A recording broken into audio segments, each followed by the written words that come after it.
have to say, there's something truly captivating about the Spanish royal family's visit to Sotres, a picturesque village set high in the Picos de Europa, especially for someone like me who appreciates traditions and the preservation of local cultures. King Felipe, Queen Letizia, Princess Leonor, and Infanta Sofia all made the challenging journey up steep roads to this quaint village, all to honor it with the title of Exemplary Village of Asturias. Just imagine that, the royal family taking the time and effort to visit a village with a population of only about 100 residents, showing their genuine admiration for Spain's small communities. The king even commented, "The journey here has not been easy, but it has definitely been worth it." And I can't help but feel that his words carry a meaningful message about Spain's rich rural heritage. What's special about this year's visit, though, is the significance it holds for Princess Leonor. It marked the moment her father passed on to her the task of highlighting Asturias' exemplary villages, quite the honor and responsibility. Standing in a lush meadow, King Felipe passed the figurative baton to Leonor, who gave a heartfelt speech. She described Sotres as not only a beautiful place in the heart of a natural park but went further to praise the locals for preserving traditions while also embracing modern innovations. It's amazing to see the younger generation of royalty stepping up, especially with such a meaningful message of resilience and adaptation. Leonor's speech didn't feel like a mere formality but rather a genuine tribute to the values and strength of this small community. To add some historical context, Felipe isn't the first Spanish monarch to be drawn to the beauty of the Picos de Europa. Both Alfonso XII and his son Alfonso XIII made their way up to these rugged mountains in the 19th and early 20th centuries for hunting trips. Back then, the area was even more remote, with no electricity until 1981, and yet Sotres has flourished, becoming well known for its livestock, agriculture, and, of course, the famous Cabrales cheese.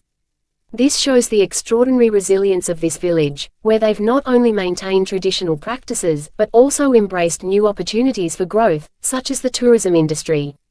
During their visit, the king, Princess Leonor, and Infanta Sofia toured the village, meeting shepherds, exploring a cheese cave, and even viewing an exhibition on Sotres mining history.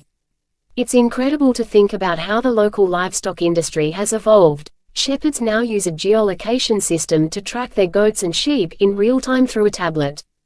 Talk about a perfect blend of old and new. I think this progressive touch really highlights how the village honors its heritage while also adapting to the modern world.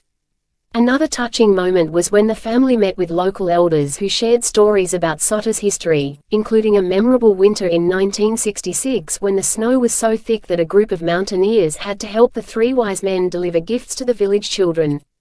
Just imagine that level of community spirit. And then there were the village children, only 7 of them. They walk a remarkable 17 kilometers to attend school. Hearing about their lives makes me appreciate just how different the world can be in these remote areas compared to city life. The day wrapped up with a traditional meal shared with the villagers, naturally featuring Cabrales cheese, which has a uniquely pungent flavor thanks to its aging process in local caves.